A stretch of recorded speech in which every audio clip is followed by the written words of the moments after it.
Okay, so this is what annoys me about GTA YouTubers sometimes, is that they give misinformation without understanding what they're looking at and the information that they're relaying to other people.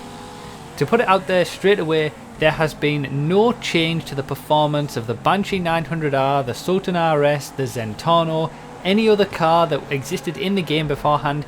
Their performance is exactly the same as what it was, nothing has changed. The Banshee still has its really high top speed, it's still the quickest car in the game, but both the Banshee and the Sultan are pretty bog standard around a track and not able to compete with the top supercars. Nothing's changed with the Zentorno, that's still on the pace. Nothing has changed in terms of performance with those cars. The reason that I'm bringing this up and the reason that I'm having to make this video, and I actually resent the fact that I even have to make this video, to be honest, it really annoys me that I'm having to make this and then that delays the top speed testing video until tomorrow. The reason that I'm making this is because there has been videos and people have seen those videos and they've left comments on my previous video about the testing of the new vehicles from the second Lowriders update. I pretty much got as many comments about this as I did about just the update in general and people talking about the actual cars.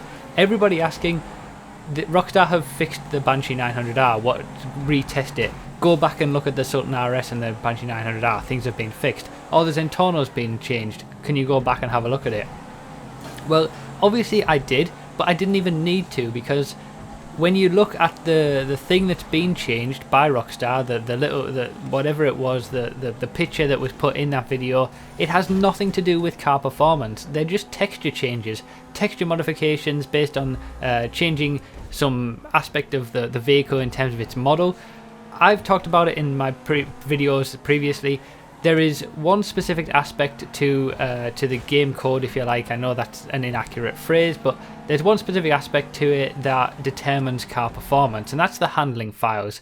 I've talked about it a lot in my previous videos, especially in my fact-finding videos where I've gone on about it and explored a lot about that. I'll put a bit of a screenshot on the screen so you can see what I'm talking about. It will probably remind you, but you're welcome to go and watch that fact-finding series if you want more information about car performance. But that is the only thing that governs car performance, apart from a few little aspects further from that to do with upgrades.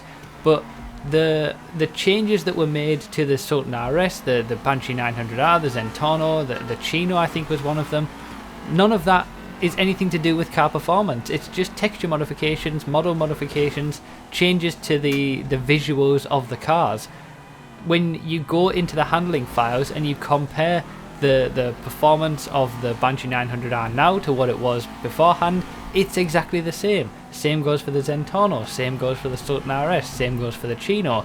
They're all identical. And then I took them, so already I knew that they were exactly the same because of that, because I understand what goes into car performance and how these cars are, what makes these cars quick or slow or things like that. Because I already understand that, I knew that what I was looking at on the screen in these other videos didn't change that. They didn't change the car performance because they had nothing to do with that.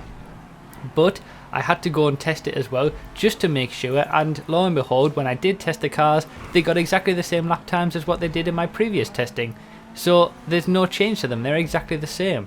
And it's only because certain YouTubers see something in terms of the game codes or something's been changed and then misreport it as something that it totally isn't.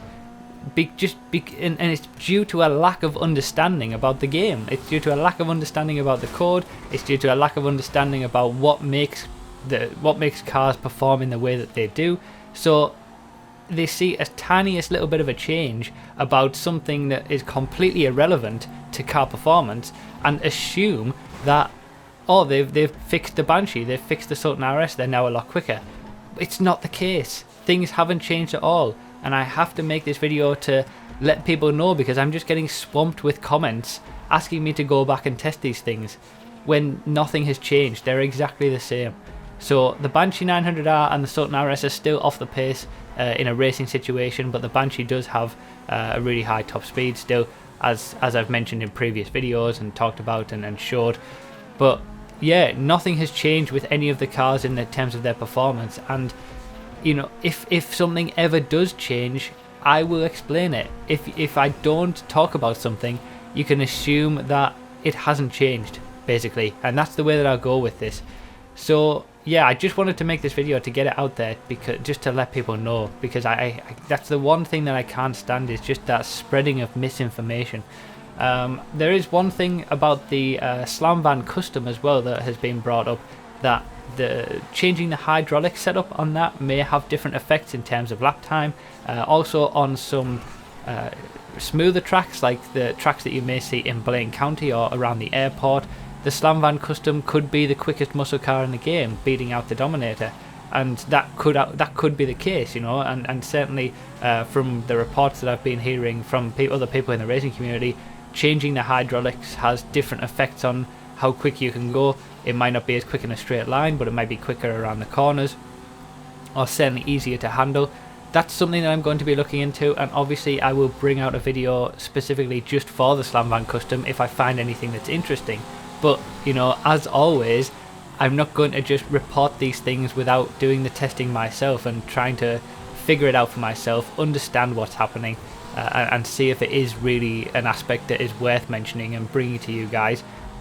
And if it isn't, I just won't bother. But I'm never going to just take somebody else's word for it. I'm never going to just look at something that I've seen and not try to understand it myself and just relay information that is incorrect, because that's not what I want to do. I don't want to be relaying incorrect information to you guys. I want to make sure that you guys get the right information all the time.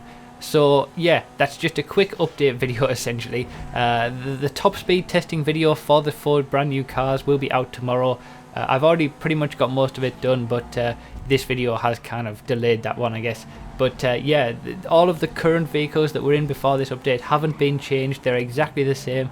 The 4 new cars, the slam van custom is the only one that is relatively on the pace, and it could be certainly a contender in various circumstances, but I'll bring more about that. And the top speed testing will be up tomorrow, so then it'll be back to the MCEC videos as well. So we've had a bit of a delay for the multi-class endurance championship videos, but they will be going up after all of this has been done, but we'll just be sort of a week behind, I guess. So yeah, just a quick update video to let you guys know this, because it really annoys me when people assume the wrong things, or get told information that is incorrect. It just really frustrates me. So yeah, I hope you enjoyed the video, guys. Thank you for watching. I really do appreciate your support as always, and I'll see you next time.